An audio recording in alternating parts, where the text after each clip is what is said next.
Assalamu alaikum. You are listening to the Mari Mukunda show on Salam Media, and I am your host, Mari Mukunda, coming to you live from Pretoria.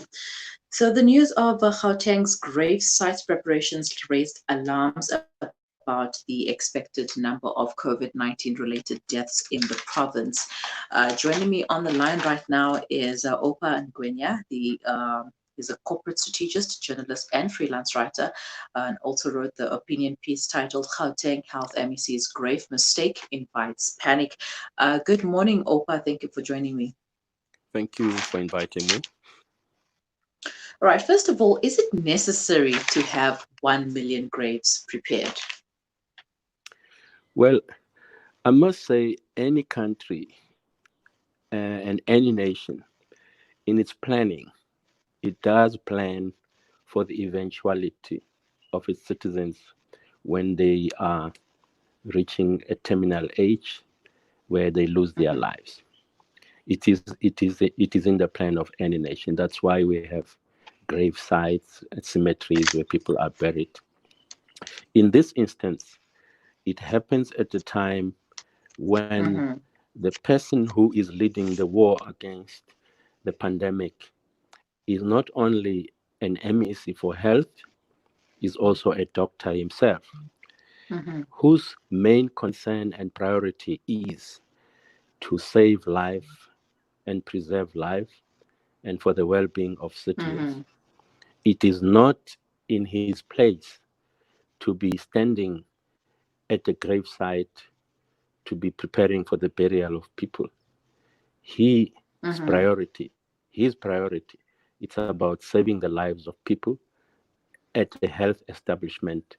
Even when there are inquiries about the deaths of people, he has no business to be standing and making such announcement at a gravesite. He should be doing so at a hospital where he works, where his occupation commands him to be.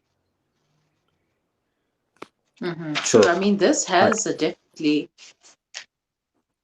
Yes, this has definitely raised alarms and also have made people very fearful of the virus. Now, is it a scare tactic to get people to stay at home, or is it just some, I don't know, what are the strategies they are trying to implement here? Well, if it was a shock treatment or a tactic on their part, I think it did not result in the intended consequence, because part of the message of government is to instill in people the courage not only to comply with the regulations to fight the disease, but also to keep hope that the health establishment as they exist in this country are there, ready and willing to keep them alive. It is not in the design of any health establishment to be planning for the burial of people by posing at a grave site or at designated places where people are going to be buried as a form of their function. I mean, even in hospitals, you don't see doctors at a mortuary. And when they talk about death, it's when they talk about the causes of death, but not the preparation of people for the digging of graves for their burial. Now, Gauteng has an estimated population of 15.5 million people. And if we did the math correctly, roughly how many people could succumb to the virus? Well, they are estimating that by their measurement, they were talking of millions. In the times, they were even talking of ready 24,000 graves that are ready for people. Now, perhaps it's okay for government as a whole to say, in the light of the problems that we have, these are the cases that we have, and ultimately these are the final station in terms of the diseased bodies to be interred in terms of the cemeteries. But look, I think the key point that we need to raise here is that it was not prudent on the part of Mhm. the health MEC. So, I mean, even the Minister of Health has not put himself in that position. What's even worse, you stand at a ground where the caterpillars themselves are actually digging the graves. You hear the noise, you see this caterpillar digging up and down, and you standing there, you sending a very depressing message to the citizens. Now, death, it's a matter that's been carefully handled. Even in hospitals, you do not find people who are coming in for health crossing paths with dead bodies that are due to the mortuary or up for burial. So that's how careful health plans for the hope of life for those who come to health establishment to seek for health and help. So it still boggles my mind how on earth uh, the message was intended by the MEC or the Gauteng government, by the manner in which they handled the preparation for people who will be dying. Mhm. And obviously, this sends a incorrect message to the rest of the world who is looking in to South Africa. What does this say about our leadership as a country? It sends a message that we have given up. It sends a message that all that we can do now is to prepare for your internment or burial.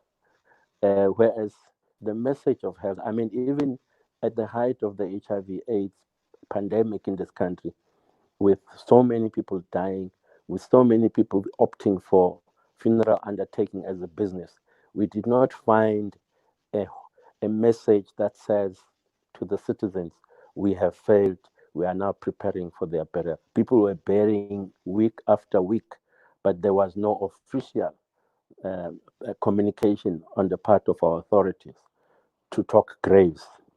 It was never on the agenda of the health establishment. The battle was about fighting and keeping sure that the health capacity of the country copes to give people a fighting chance to stay alive.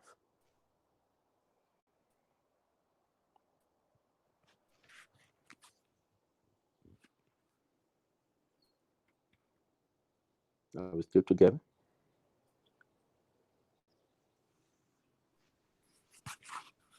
Were some didn't actually prepare. If it is confusion, what should they do to make it right? I think what they should do to make it right, because the pandemic is still with us, is to do what they have told the citizens to do. One is to make sure that they increase the capacity of our health establishment to cope with whatever demand of people coming to health establishments. Number two is to encourage the citizens to do all possible to do what can make them prevent uh, infection on their part. Thirdly, is to keep up to the measures they've asked the citizens to do: washing of hands, keeping clean, keeping a social distance, and making sure that those private preventative equipments are there for people, making sure that all places of work, places of worship, places of sports adhere to the regulations that will stem the tide against the pandemic. So they've got all the things in place to encourage the citizens to abide with. And any deviation from that message uh, creates an impression that our government or our leadership has given up. And therefore, people will not look up to them for leadership.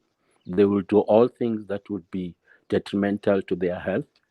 And once people do that, uh, they should not be surprised because they shall have sent a wrong signal.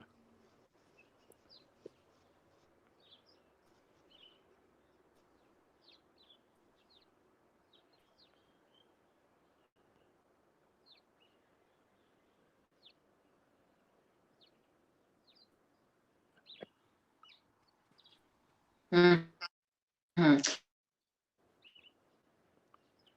We still together?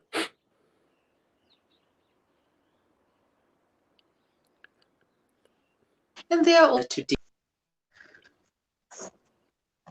Sorry?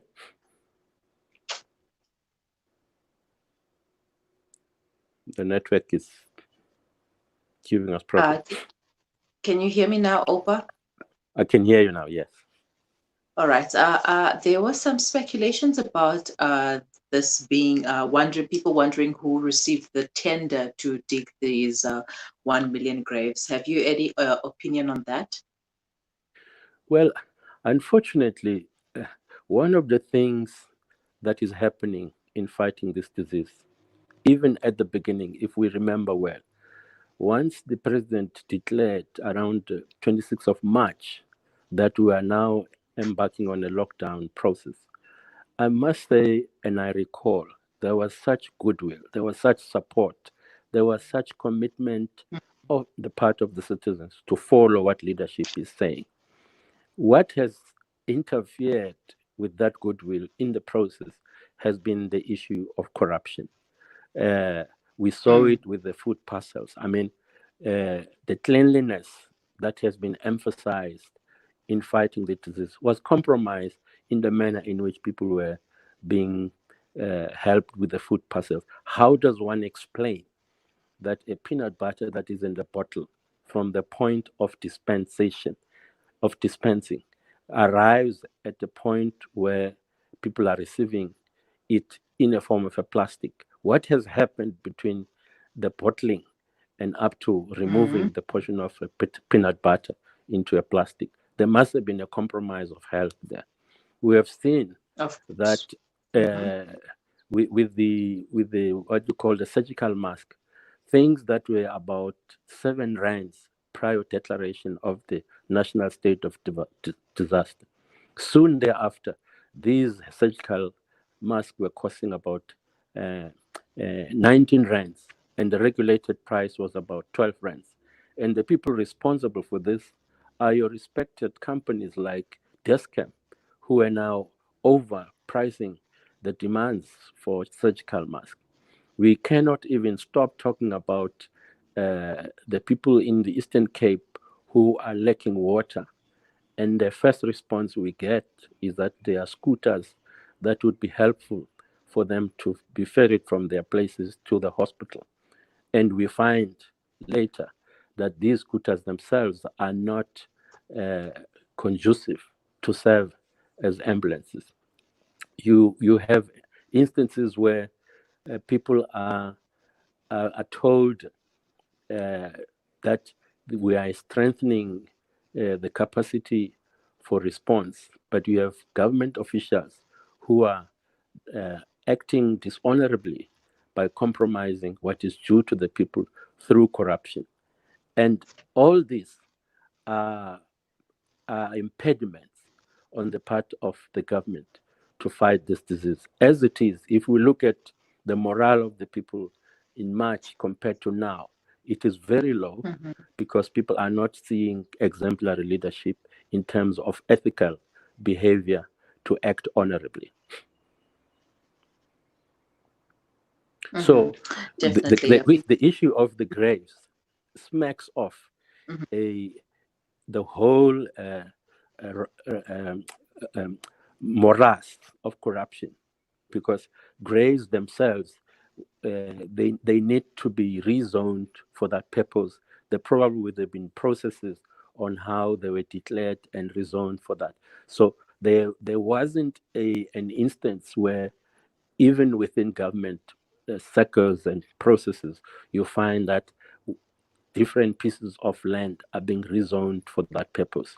So it smacks of some kind of unprocedural conduct on the part of the people who are involved in this grave digging process. Thank you so much for your time. Yes. Sorry to cut you off there. But thank you so much for your time, Opa.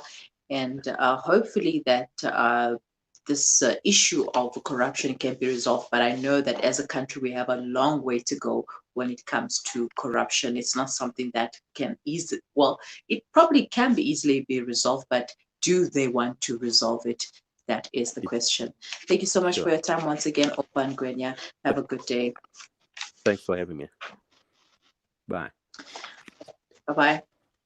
That was a freelance journalist, Opan Gwenya, who wrote the piece, the opinion piece. Gauteng Health MEC's a grave mistake invites panic. And indeed, it did invite panic. People are still panicked about the situation of having 1 million graves.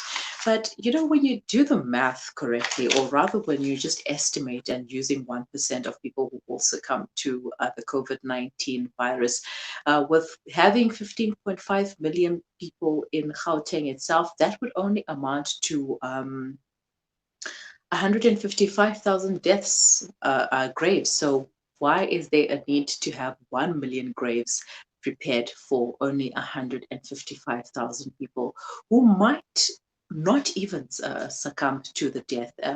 The death toll is not as much, and this does send a incorrect message to the rest of the world. I remember coming across a broadcast by CNN suggesting that 14,000 deaths have been recorded in Gauteng province alone.